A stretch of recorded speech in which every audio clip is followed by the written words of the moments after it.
So it's a pleasure for me to introduce you our first speaker for the last day of our school. I thank you all for being here this morning.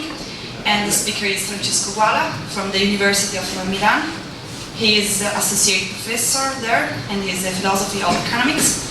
And his work pertains experimental and cognitive economy and a lot of philosophical issues due to these disciplines. And in particular, in the last years, he concentrated on the issue of institutions and social norms and conventions. And so here's Francesco Guala.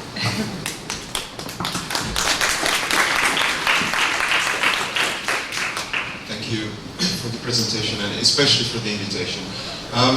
So my topic today is at the same time broader and narrower than the theme of the conference, and it's broader because I'm going to talk about normativity, and I take that commitment is just one particular mechanism to create normativity.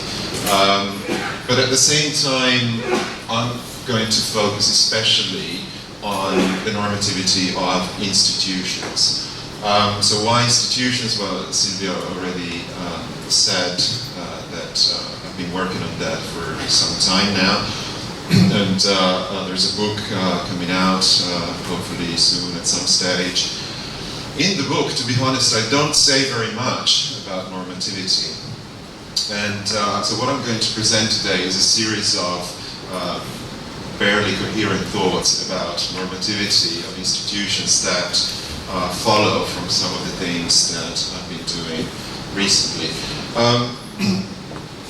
So the main question that I address in the book is the first one, and it is whether it is possible to build a satisfactory theory of institutions. I guess I should make scientific between brackets. I mean, it's satisfactory theory doesn't have to be scientific necessarily, but I mean a satisfactory explanatory theory of institutions that explains what they are, how they work, and so forth.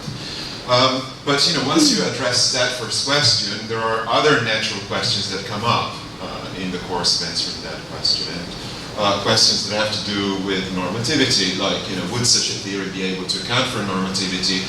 Should such a theory be able to account for normativity? I mean, is it a requirement for a theory to be satisfactory that you have to account for normativity? So, just to anticipate some of the answers to these questions, basically I'm going to say yes to the first question. It depends what you mean to the second question, which is a typical philosopher's trick. And the answer to the third question is no. But I would argue that the theory should make room for normativity. There should be a slot where normativity goes, even though the theory doesn't necessarily explain what normativity is. I hope that the answers, the reason why I give these answers will become clear as I proceed. Okay, let me just say one more general thing. The problem of normativity is obviously an important question. According to some philosophers, it is the most important philosophical question of contemporary philosophy. I mean, I don't know whether I agree with that, but an interesting meta question is why is it such an important question in philosophy? And one reason, I think, maybe the main reason why it has become such an important question is that, as you probably know, the domain of philosophy has been shrinking. And it has been shrinking especially under the pressure of science. I don't know who said that thing over there. I'm not even sure that it is literally a quotation, but some philosopher said that. And because philosophy has been shrinking under the pressure of science, philosophers have also had a tendency to move to focus on really difficult questions and really difficult topics. I take that normativity is one such very difficult topic. Here I say even mysterious, because unfortunately I think there is a tendency sometimes in philosophy to present some issues as more complicated and more mysterious than they actually are, or at least to reject some fairly simple answers to these questions, just because there must be some room left for philosophy. You know, there must be something to do for philosophers. And as we will see, this is a sort of underlying theme of some of the things that I'm going to say. So normativity is one of those questions, one of those issues where, you know, philosophers think that they might have something interesting to say that isn't already in science, in current science. So that's why it is such an important issue.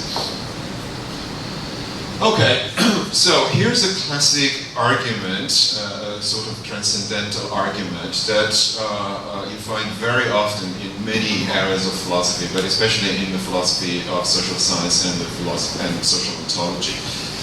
And it is a sort of transcendental argument because it goes like this. It's, you know, there is something that we want to understand, we want to explain, let's call it X. And the idea is, the argument says that, well, we cannot explain it using standard scientific knowledge, standard scientific theories, because in order to explain X, you need some concept, Y, and current science has no room for Y, okay? For example, you know, X may be some kind of social entity, social phenomenon, something like that we want to try to explain or understand, like institutions, conventions, cooperation, or something like that. And Y is something like meaning, reflexivity, normativity, you know.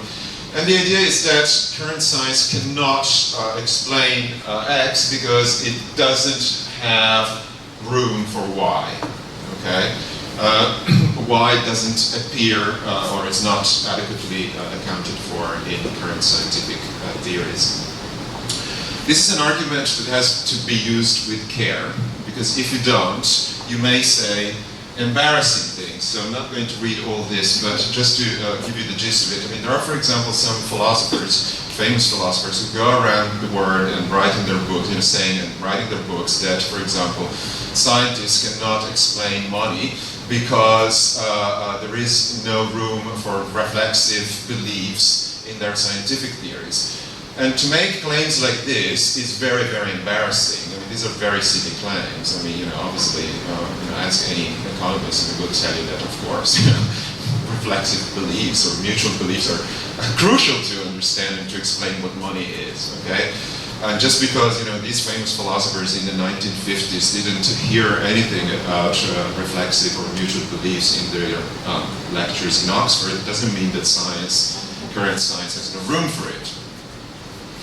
Now, there are less embarrassing arguments of this sort, transcendental arguments of this sort, and you know, there are many examples, especially, you know, in the field of collective intentionality, in the literature on collective intentions, beliefs, and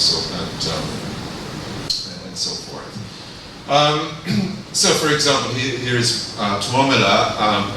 He says, you know, that in order to explain or understand central notions like cooperation, institutions, collective and group responsibility, we need to use in our explanation something like we concepts, we perspective as underlying explanatory notions. So, you know, one way to reconstruct, you know, this kind of argument is to say that you know, we need something like collective intentions to explain cooperation, conventions, etc. Current social science has no room for collective intentions, therefore current social science cannot explain cooperation, conventions, institutions, and so forth.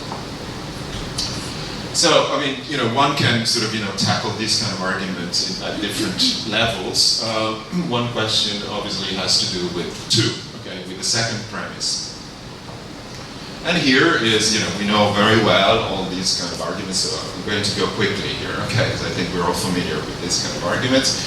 You know, if you can indeed reduce notions like, for example, collective intentions to individual beliefs, like, you know, take we believe that, you know, collective beliefs. If you can reduce that, if you can analyze it in terms of, for example, individual beliefs, plus maybe some other scientific concepts like common knowledge or something like that, then, you know, it turns out that you can find in current science, current social science, a perfectly good way to account for these kind of phenomena. So that's why some philosophers have argued that you cannot do that kind of reduction. We all know this kind of argument, because there is something else that is in there which cannot be explained in individualistic terms. And here, there's a variety of things that philosophers have identified as problematic for an individualistic account. One of them is the notion of, one of them has to do with normativity. So, for example, some philosophers argue that in order to account for collective beliefs, we have to also take into account the fact that as members of a group, we have obligations to have certain views or have certain preferences, beliefs, and so forth.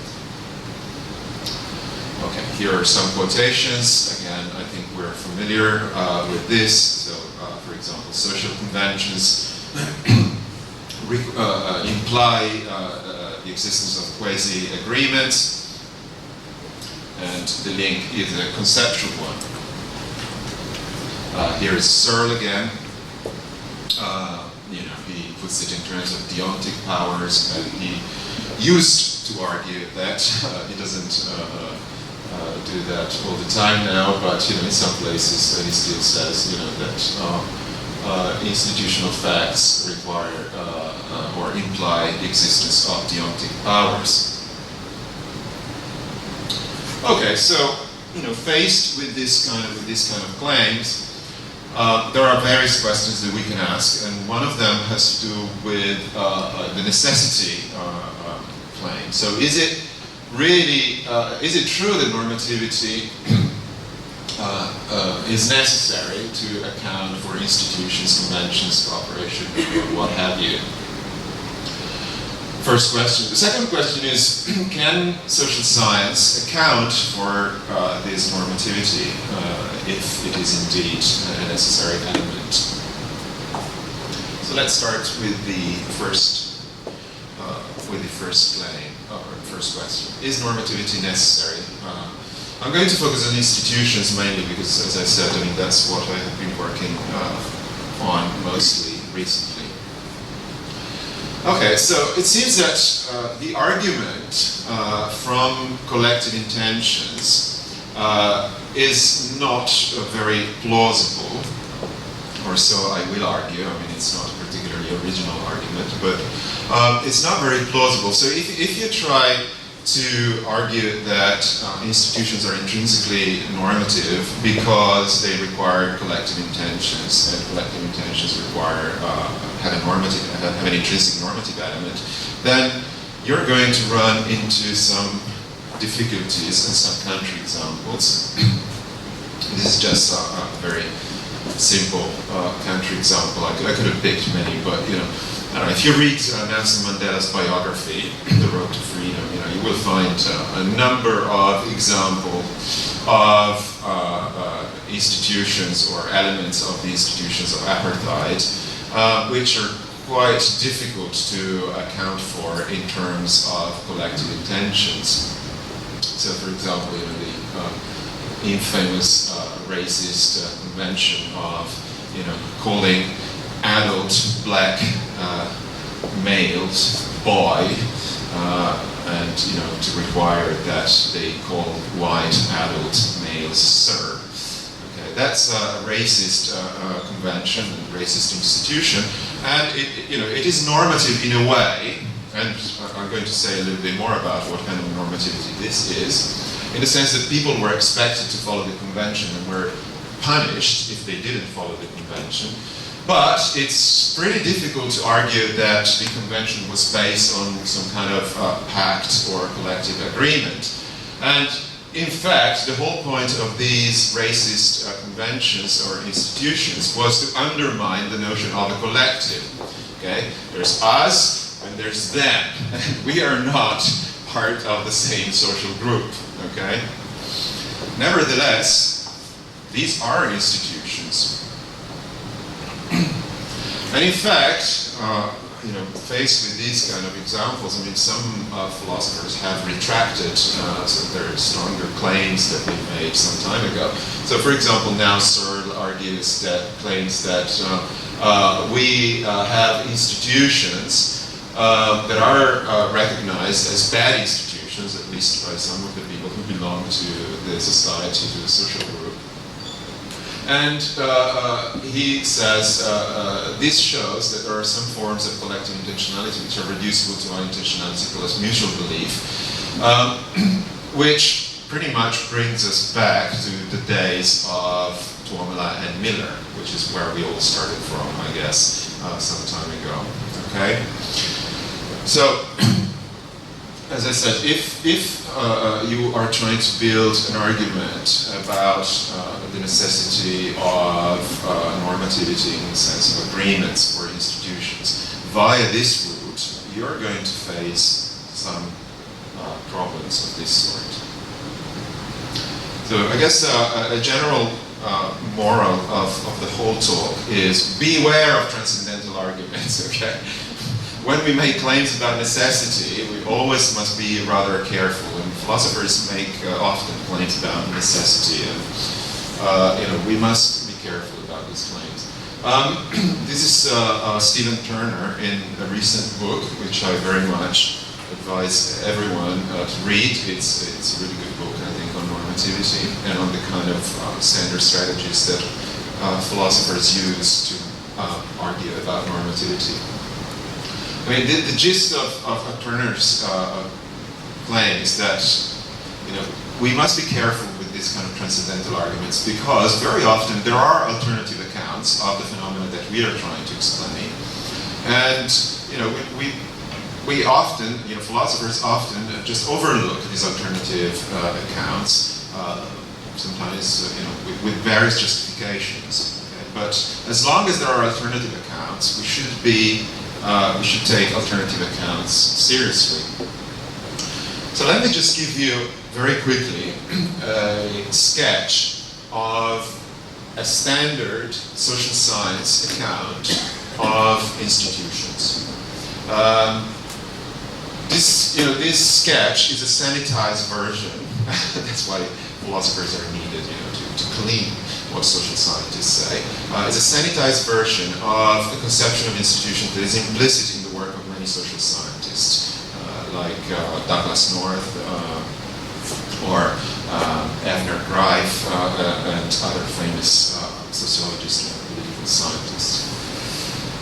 Okay, so the implicit conception in a lot of this work in so-called new institutionalism is that institutions are basically rules in equilibrium. And what does that mean? It means that they are representations, symbolic representations, that people use to indicate or to make salient actions that in some way promote cooperation or coordination in a group, or facilitate, especially coordination in groups. And the equilibrium part is important because each individual must have an incentive to choose these actions, provided that the others do the same. And this is basically just a definition of what an equilibrium is in economics and game theory. For example, rules of traffic.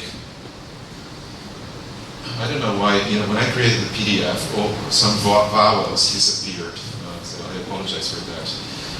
So, for example, some rules of traffic. If it's red, stop. If it's green, go. Okay, traffic light rule. Rules of private property. If it's registered in your name, you can use it. Rules that pertain to the use of money. If it's been printed by the Central European Bank, you can use it as a medium of exchange, and so on and so forth. Important highlights. Institutions, according to this approach, are mostly identified or defined functionally. Okay, so functionalism has far from disappeared in social science. It has just gone underground in the sense that it's often formulated in different terms, for example, in rational choice terms, okay? But if you, for example, look at a standard definition in an economics textbook of what money is, you will find that money is whatever fulfills certain functions, okay? Like medium of exchange, store of value, and so on and so forth. And this applies to most other institutions that are studied by social scientists. So a particular kind of institution is whatever helps solve a certain kind of problem or a certain class of problems. These problems are often clustered, which is an interesting feature of many institutions. Second important highlight, rules are, according to this understanding, they're first and foremost signals that facilitate coordination. And as I said, we all have an incentive to follow the rules provided the others do the same, which is the equilibrium idea. Incentives are really important. That's what social scientists often stress and what philosophers often don't stress. Okay, so let's suppose that this gives pretty much a reasonable sketch of what may be an implicit notion of institution that is in most of the social science literature, current social science literature on institutions. Now, one obvious thing that a philosopher might say at this point is say, hey, you're cheating. I mean, look, there's normativity in there. Let's go back, let's have a look. There's normativity, of course, look. Here it is. If it's registered in your name, you can use it. It's a right. You have the right to use it, right? It's your property, you have the right to use it.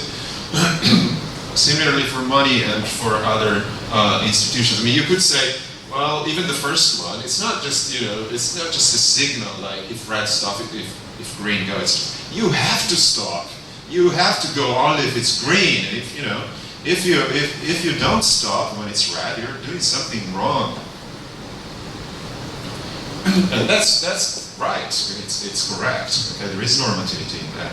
Okay, so let's not deny that. Let's focus just quickly on the notion of a right. An interesting feature of these notions, like the notion of a right, is that and duties, is that they can usually translate into one another. Okay, so my rights, for example, rights are not something mysterious. I mean, that's what I want to say. Okay, so rights are just basically another way to point out that other people have obligations. For example, if you have the right to use something like your garden, that means that other people ought not to use it without your permission. Okay, so we can just translate the language of the deontic language of rights and duties into more basic language, normative language, which has ought, must, and similar expressions. Now, the really important question, though, okay, once we have agreed that there is normativity in there, the really important question is, right, so what is this ought? Okay, what is this normativity that we find, which is very common, might say ubiquitous in these rules that make institutions. Okay, let's do a little bit of very basic concept or language analysis, okay, which I don't do very often, but I think in this case it's useful. So what do we mean when we say that you ought to do X? For example, you have to stop if the traffic light is red.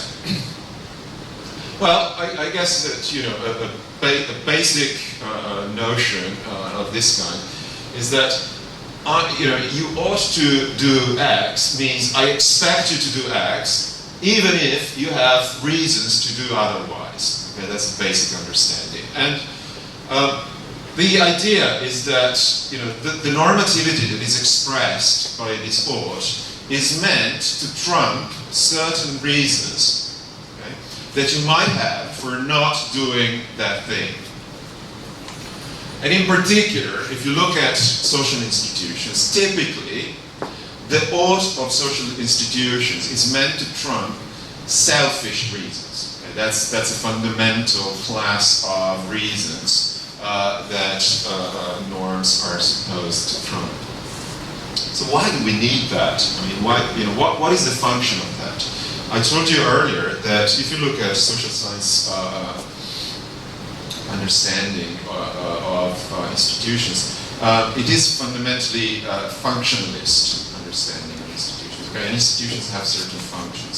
So if we look at the normative side of institutions, it's pretty natural to also ask, what is the function of normativity? Why do we formulate these rules in this strong normative language? Okay, there are many possible functions, but let me just highlight one, okay, which I think is quite important.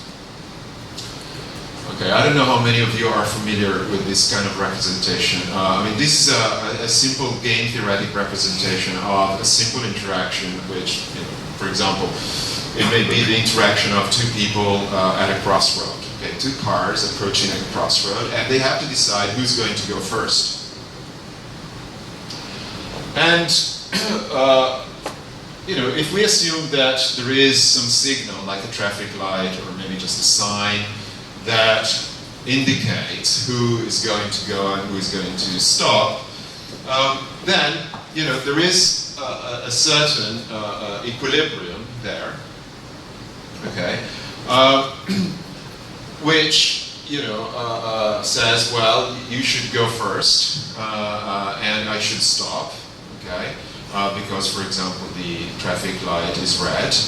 There is another equilibrium. We might interpret red and green in a different way, of course, like green stop and red go. Okay, but if we all interpret the signal in the same way, then there is one equilibrium that is indicated by the signal. Now, this is all well in a normal situation. And by normal situation, I mean a situation where we have normal or standard preferences. Okay? So, for example, we don't want to take certain kinds of risks, okay? Because in principle we could all go, okay? And if we're lucky, we're not going to crash, okay? But that is very risky. And normally people do not want to take these risks. However, there are also abnormal situations, like the one down there, where some of us are willing to take certain risks. For example, because they're in a hurry, and they really need to get wherever they're going very, very quickly. And or maybe they're just careless, they're just very risk-prone. So they're quite willing to take risks that other people are not willing to take. Now, if that is the case, it means that certain payoffs are different from the one, or incentives are different from the ones that we normally assume, as in the game on the top right. And it means that there may be another equilibrium down there, okay? Which creates problem. It creates the risk of having an accident. Now, very often, the problem with many institutional interactions is that very often we don't know. That's why I also put this matrix here. Very often we don't know. We cannot be 100% sure what the payoffs are, or what the incentives of the other people who interact with us are. Okay? So we can imagine that they have certain preferences and certain incentives, but we cannot be sure about that. So when there is this kind of uncertainty, having normativity may help. It may help because normativity basically creates extra incentives to conform to a certain rule. Okay? And this is represented in the matrix on the right. by means of those blue payoffs. This is a subtract. It means that we take away some payoff points in some cells, which correspond to those outcomes where some individual has transgressed the rule. Okay, so norms typically, norms of different kinds, typically change the payoffs of the game. They change the incentives of the players, and the function is to make certain behaviors, certain regularities of behavior, certain outcomes of strategic interactions more stable. Okay? They eliminate uncertainty, and they create confidence in the community that others are going to comply even in those abnormal situations where they have incentives not to comply with the rules. That's still a function of this account of institutions, okay? And it explains why in a lot of these games, where in principle we might do away with normativity, non-normative signals may be enough to help coordination, but in this kind of situations, having an extra layer of normativity helps. It facilitates coordination, it creates stability. Okay, let's suppose that this makes sense. One at this point might say, yeah, but still, this doesn't tell us anything about what normativity is. I mean, it tells us what normativity does. Okay, what is the function of normativity? It changes incentives, fine, but it doesn't tell us anything about how it does that. Reply, there is a good reason why, if you look at the scientific literature on institutions, you rarely find any specific theory of normativity or very strong claims about a particular account of norms. And the reason is this. There is probably not just one kind of normativity. Okay? That's the fundamental reason. Why? Well, because if we look, again, let's do a little bit of standard analysis of the way in which we talk about these things. When we say things like, you ought to stop if it's red, we can mean a number of things. And we often mean, actually, all these things at once, or at least many of these things at once. So if I tell you, hey, you ought to stop there, okay? I don't know, suppose that I'm driving with my reckless friend, and I say, hey, you have to stop there. What do I mean? Well, if you don't, you will get a ticket, you will be fined, maybe you will go in jail, so you really ought to stop, okay? There are sanctions. But maybe, I also mean, I actually mean, in this case, if you don't stop, I will really be pissed off, okay? You must stop, otherwise, I'd really be angry with you, because you're reckless, you're putting my life in danger, I'd be angry if you don't do that. If you don't stop, maybe I will say really bad things about you to our friends. I will ruin your reputation. If you don't stop, you will cause an accident. And if you cause an accident, you will really feel bad about it. You will regret what you're doing. If you don't stop and you cause an accident, you will be naughty, naughty, naughty. God will punish you. Okay? And so on and so forth. Being slightly atheistic side of things, I probably don't mean that. But some people do mean that in more serious cases than traffic accidents. Okay? So each of these meanings, okay, I think is plausible. Okay, they're all plausible meanings of ought, interpretations of ought, and each of them points to a specific mechanism, okay, that may, hopefully, modify people's incentives and gives them certain motivations to do things that otherwise they might be inclined to do, like not stop at the traffic light. So I take that each one is plausible. Okay? Each one is a plausible mechanism. It's a plausible mechanism to fulfill the function, to do the sort of things that normative claims are supposed to do. And this is just as it should be. Why? Because nature likes redundancy. Okay? This is something that is very obvious to biologists and philosophers of biology. If you look at, if there is some really important problem, okay, that an organism must solve in order to survive. So for example, this shark has the problem of detecting fish that the shark can eat. Okay? And maybe also to avoid being caught or being killed by, I don't know, there are probably many predators for this kind of animal, but I don't know, by men, maybe. Okay? So this is a really important problem for this animal.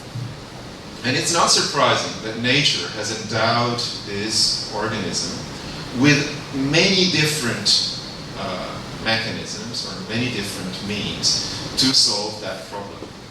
Okay, so for example, it has a lot of perceptual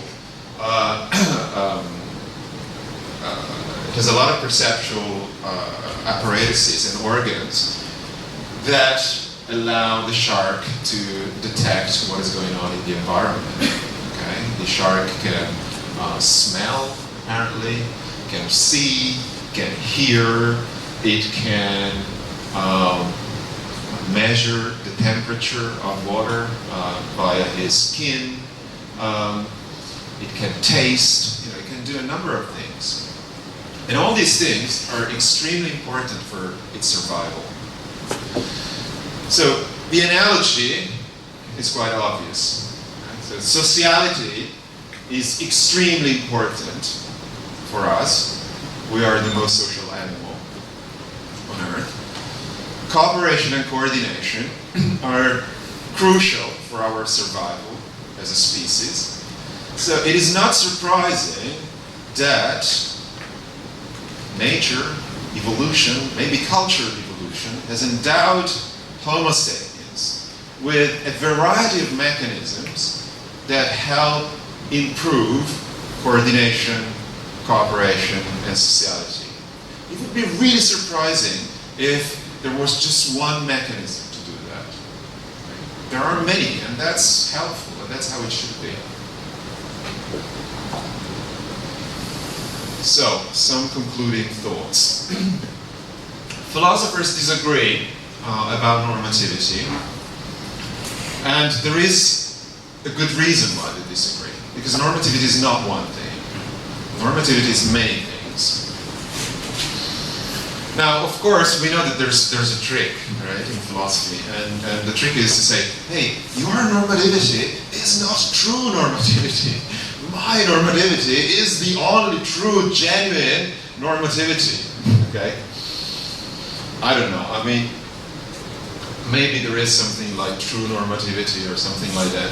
I suspect that if there is something like that, objective normativity or something like that, it's probably not very helpful to explain behavior. And as social ontologists, social philosophers, I think explaining behavior is an important requirement of our theories. But the normativity that is relevant to social ontology, I think, is multifarious. And we can find in the various branches of science specific accounts of particular kinds of normativity. So, again, it's not strictly speaking true that, we don't have good accounts of normativity in science. We find many different accounts, some in psychology, some in sociology, some in other sciences, and these are helpful to understand some specific mechanisms. Okay? What is disappointing to some of us is that we cannot find in science one grand theory or one grand explanation of the normativity of institutions. But as I've tried to argue, that's because there isn't one grand normativity of institutions.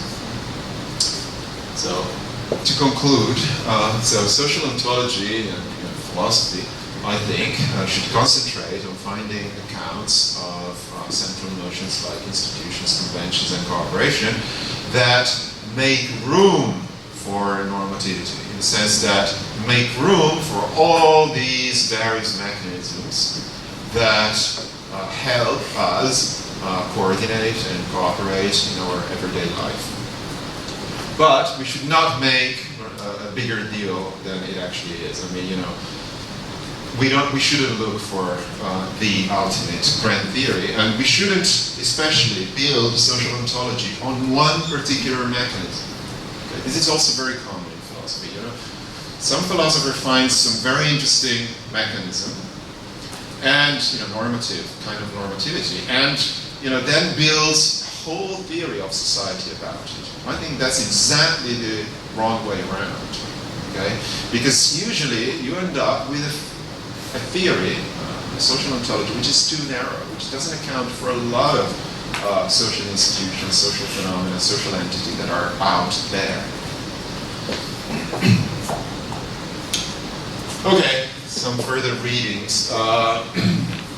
Frank and I have published, Frank Hendricks and I have published a couple of papers recently on institutions.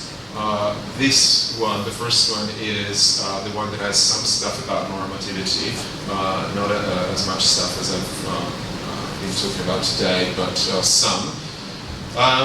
We have been arguing rather harshly with Sir recently in the Journal of Institutional Economics. There's his comment and our reply. And I mentioned this because Sir stresses the fact that we do not have a good account of the deontic aspect of institutions, and we reply to that claim along the lines that I've been sketching this morning. And finally, I think if you're interested in this sort of topic, I very much advise you to read Stephen Turner's book, which is very helpful, especially if you're a skeptical philosopher like I am. Okay, thank you.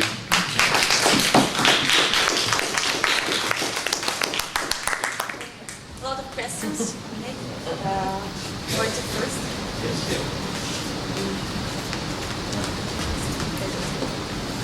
So, Francesco, you have gone to great lengths trying to prove how silly and presumptuous and very glorious philosophy is. Philosophy seems to be identical to you with contemporary Anglo-American philosophy, which is just a very small... I think it doesn't work. You have gone to great lengths trying to show how silly contemporary American philosophy is, Anglo-American philosophy is. And this shows a certain limitation of your knowledge horizon as far as philosophy in general is concerned, because philosophy cannot be by any reasonable means identical with contemporary Anglo-American philosophy, with all due respect for the latter. But philosophy has been shrinking. It's nothing new. It has been shrinking since antiquity, of course. There is a certain division of labor between philosophy and special science. Special science being interested in how various things work and what they are useful for. Philosophy, by contrast, being interested in what the essence of various things are, what is, in fact, normativity or something like that. But I would like to raise a more general question. Do you think your whole talk was a piece of what? Was it a piece of social science? Was it a piece of philosophy? Was it just a chat in the pub? Sometimes it had the undertones of the latter. But let me note that in several moments you were making philosophical points, at certain moments you were making positive science points. For instance, your identification of I ought to or one ought to something in terms of I expect you to do such and such is extremely naive, philosophically speaking, but I understand it could make work for social science or various branches of social science. I have no problem with it. I would protest against identifying or making it out as a philosophical analysis of I ought to this and that. That's philosophically extremely naive, extremely ingenuous. By contrast, the central point of your whole talk, the multifariousness of normativity, I'm very happy that you made this point, this is very important, is Aristotelian. It's not a part of contemporary American philosophy, it's a part of philosophy too purely and simply. Aristotle said at many various places, to on legetai polachos, to hen legetai polachos, why should we have to normativity? Legetai polachos. I think we have, and philosophers outside of this narrow circle in which we seem to be conversing exclusively have come to terms with the legetai polachos of normativity and other crucial philosophical concepts. So we are making sometimes social science points, arguing from the stance of the social scientists, and sometimes we are making very important philosophical points. I'm completely unaware of the philosophical background and philosophical prehistory. So what would you say the status of the talk was, methodologically speaking? Was it philosophy, was it social science, or was it something else? Okay, so I'm glad that I have annoyed somebody, that's always a concerning point for discussion. Okay, so what is it? It's a piece of naturalized philosophy, okay? And what does that mean? Well, it means that I am one of those philosophers who think that when you are talking about what is there in the world or what something is, well, then you should better start from looking at the work of people who have been studying, these kind of things. With rigorous tools for a long time.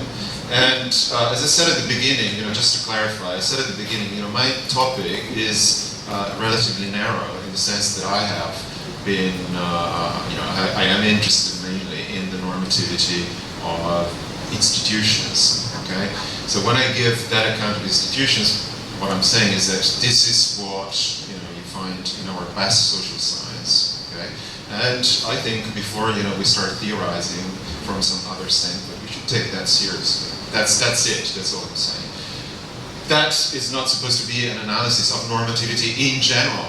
Okay. So just before before you misread what I'm saying, normativity is an extremely important philosophical topic.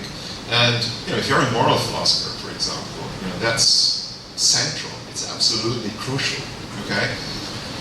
The sort of skepticism that I'm insinuating here has to do with the kind of normativity that we need, okay, to explain and understand how these fundamental building blocks of our society work. Okay, that's it.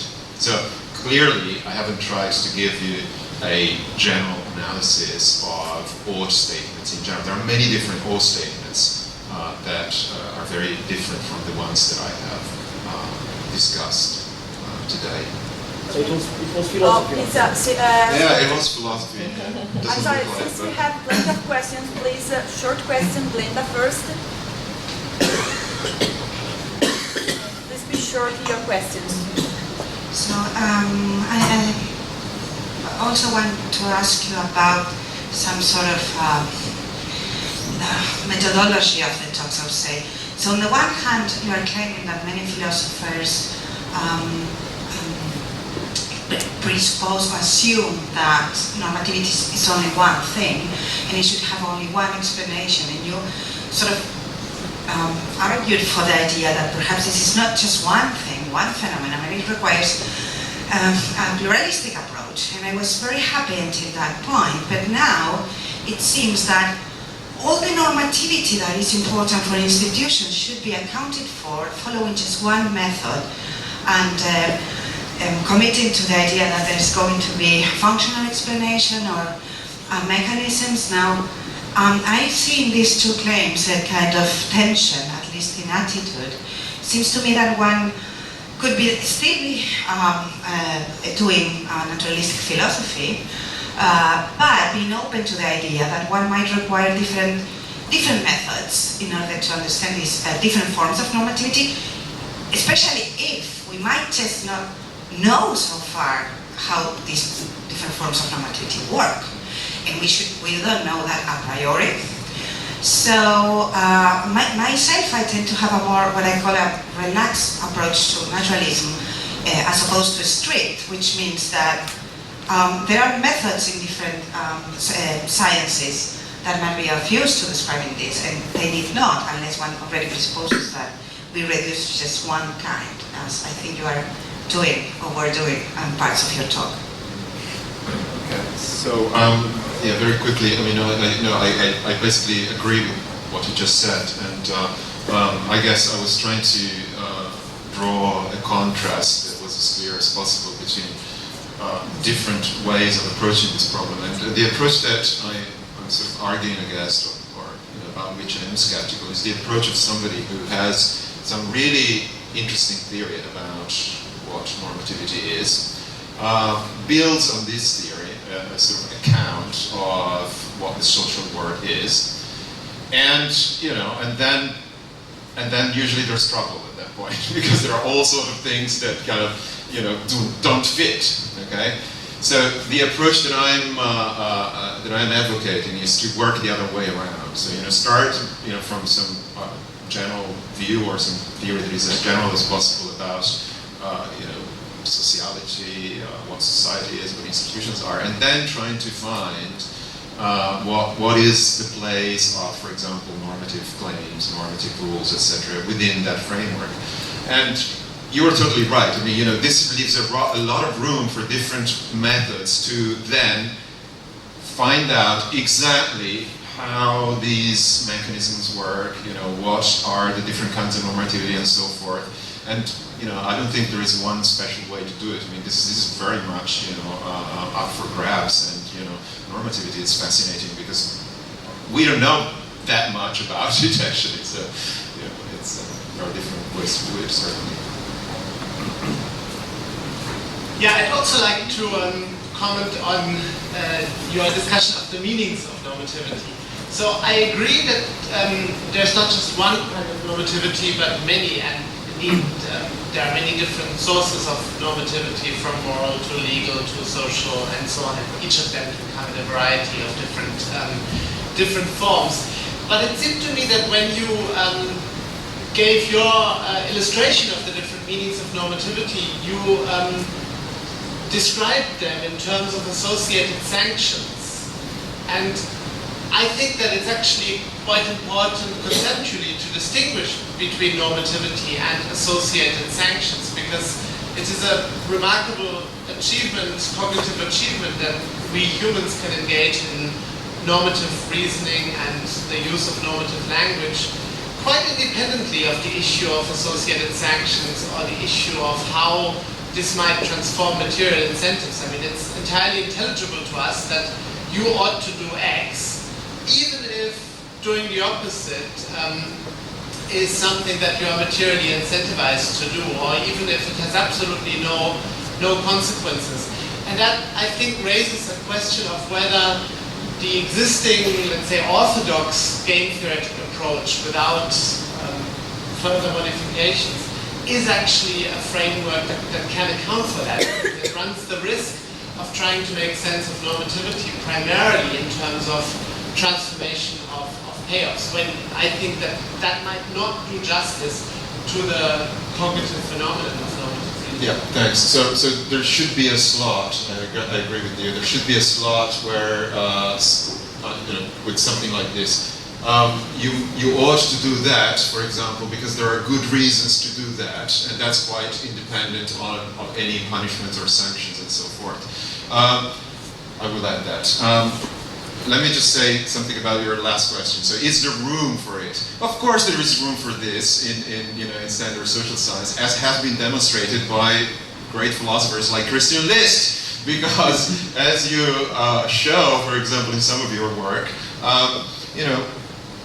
preferences, in the sense the sense in which economists and social scientists and game theorists use the term, are comprehensive reasons for doing something. Okay, so they aggregate all the various reasons that we have to do something. Okay, there are all things considered.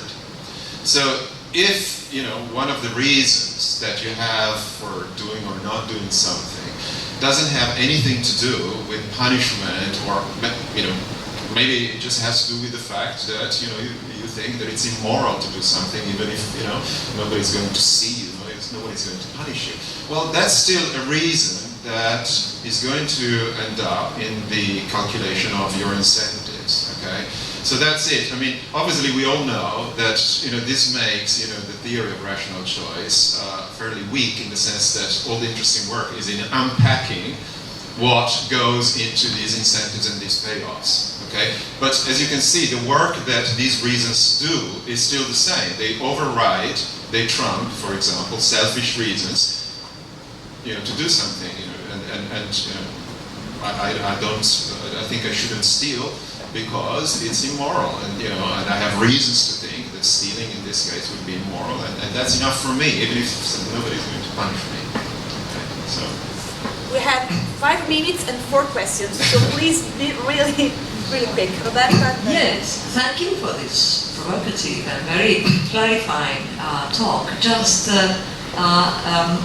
more a remark than a question on this exactly. Actually, the series of meaning of art is surprisingly univocal in this case, because at the last end, you'll have to, if you go on discussing reasonably, rationally on that issue between the two people involved, you'll arrive to refer to a basic value, namely to avoid killings or injuries. And this is one of larger spheres of values. I mean, there are so many values, and therefore this could be one of the reasons why there are so many sorts of normativity. But the second remark, which is connected to this one, is that you yourself, you used a reference to such value, namely the value of survival, when you concluded sort of by saying that nature has endowed Homo sapiens with a lot of devices and means, etc., etc., and that is what happens and what should be. Okay, why? Because of survival. I mean, and this is a perfectly naturalistic value, and in fact, Homo sapiens is such that sometimes, on some occasions, he has, or some of us have, accepted a kind of hierarchy, so that in some occasion there are values which are even superior to that of survival, so that I could be prepared to sacrifice myself, never other people, in order to save a friend or a child and so on. Okay, so in that sense, I mean, this is not very skeptical as a conclusion. I would quite agree with that. I actually didn't mean that when I said it's just as it should be. I mean, by should, I actually meant this is something to be expected. It's not surprising that it is like that. Now, survival is a valuable. I don't know. I have to think about that. I mean, it is. We tend to think that it's generally valuable for us, but you're right. I mean, there are certainly other values. Now, why am I slightly reluctant to go down this route? I mean, the problem is that once we go into this kind of analysis, we're going to face some really difficult questions. And these are questions about the nature of these values. Are they objective? Are they subjective? What the hell are they? This is something that we don't really need for social ontology. I mean, we need it for other things. Okay, we need it for morality. We need it for ethics. We need it maybe for political theory. I don't know. But in social ontology, we don't really need that. All we need is that people think, people believe that certain things are valuable, certain outcomes are valuable, or people have certain beliefs, certain expectations, and so forth. What these are based upon, I don't know. I'm not very good ethicist, and I should. Well, by value, I didn't mean moral values. That's always a problem. No, you're right. Yeah. So many. I found it wonderful, and I wish I could have heard you all over again. I celebrate your plugging Steve Turner. He's helped me tremendously, and I'm also happy to hear you complain about Searle. So I just want to say that where I'm coming from. But I want to understand on your terms the argument. You claim that there's many types of normativity, and that's an ontological posit. And the basis of that is all these understandings of the meaning of you ought to stop. But I can also see how these different meanings could follow as symptoms or consequences of the norm. So maybe that's part of the effect that we need to explain, that we have all these various reactions, and that's what we mean by you ought to stop. So this looks to me like part of the phenomena that needs to be explained. So I take on board your explanation, functionalism. Great. I'm all with you. It sounds great. But then how do I explain institutions that you pointed out already cannot be accounted for by collective agreement? For example, apartheid. These things perpetuate. And okay, we got rid of apartheid, we didn't, but never mind that. What about other kinds of institutions of inequity, gender imbalances, or patterns of consumption that are clearly very entrenched, very normative in every respect, highly prized by the human race, regional inequities? What accounts for that if we're going to go the functionalist route? How do you explain that? I'm glad that you raised this, because I had forgotten to say that, basically when you are accounting for these kind of immoral institutions, sometimes there are institutions that are considered immoral by some people but not others. There are institutions that are considered bad institutions by everyone, and yet we're trapped in these institutions, which is a funny but also tragic fact. Very often you just need to pick some of these mechanisms, and some of these mechanisms just explain quite well why we are trapped into these stupid institutions. Well, for example, in the apartheid case, obviously, you ought to, give your seat to the white man on the bus. Means if you don't, you're going to be in trouble, you're going to be fined, you're going to be kicked off the bus, you're going to be jailed, the police is going to harass you. This is basically just the meaning of it, even though, we certainly think that it's an immoral, bad, rule, but that's what the ought means in this case. In other cases, when this is funny. There are institutions that everybody thinks are totally stupid or immoral sometimes, and that nevertheless are stable. Why is that? Well, for example, because we think that others expect us to comply with the rules, and the others think that we expect them to comply with the rules. And this system of mutual expectations creates a terrible trap in which people are stuck, sometimes for decades. And there are very interesting analysis of these, in the literature on institutions. For example, female genital mutilation. This kind of phenomena can be explained quite neatly this way. But it's dysfunctional. Excuse me, time is It is. Okay, sorry. Yeah. Sorry. But John and then Sonia, please, really quickly. Thank you very much. I think my question has already been asked by the person behind me, but I'll ask it again anyway. It was really about the nature of your argument. You haven't made me cross. I'm very sympathetic to the approach you adopt. But at times your argument did sound as if it was aspiring to a kind of impossibility argument. They're very difficult arguments to kind of run. But I gather from what you said that that's not really what you're trying to do. But it still seems to me that someone might come back to you and say, okay, well maybe there isn't going to be one theory of normativity. But still it's a useful philosophical exercise to try to reduce the numbers of types of normativity, and that the more powerful theories we can develop, the better that is. That just looks like the way science ordinarily proceeds, and is not, especially an arrogant kind of thing to do. So the answer to the first question is no. It's not an impossibility argument. I take this to be more like the sort of what have we learned so far, okay, kind of claim. And I agree with you. Some of the theories of normativity that have come out of the social ontology literature over the last 20 years are very interesting. They're quite powerful, and I think they do a good job at explaining some of these mechanisms, certain mechanisms. I think what we have learned, or what we should have learned, is that it's unlikely that any of these is going to give us the whole story. Okay, that's it. And it's a kind of inductive argument from the past, I suppose. Last question. Thank you for your talk. This seems to be a very similar line of reasoning. I'm referring to your naturalization project. I think the trouble with it is that it is not easy to get a relaxed approach to naturalization project, as was suggested in the course of the discussion, because embarking on this naturalization project often means, and I think you did the same thing, means that one simply assumes that philosophy and science share the same explanation project, and then make the further step arguing that, granted this to be so, science simply does the better job.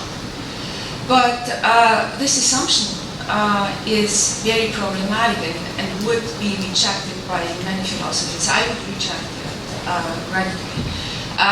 If we think about the topics you raised, my questions would be the following. How do you know that human beings, in principle and for sure, are amenable only to one kind of motivation, namely selfish motivations? And how do you know that offering this functional explanation of normativity in terms of evolutionary advantages is the only thing we can say and should say about normativity? I think you didn't answer these questions, and it's hardly possible to answer them within the naturalization framework.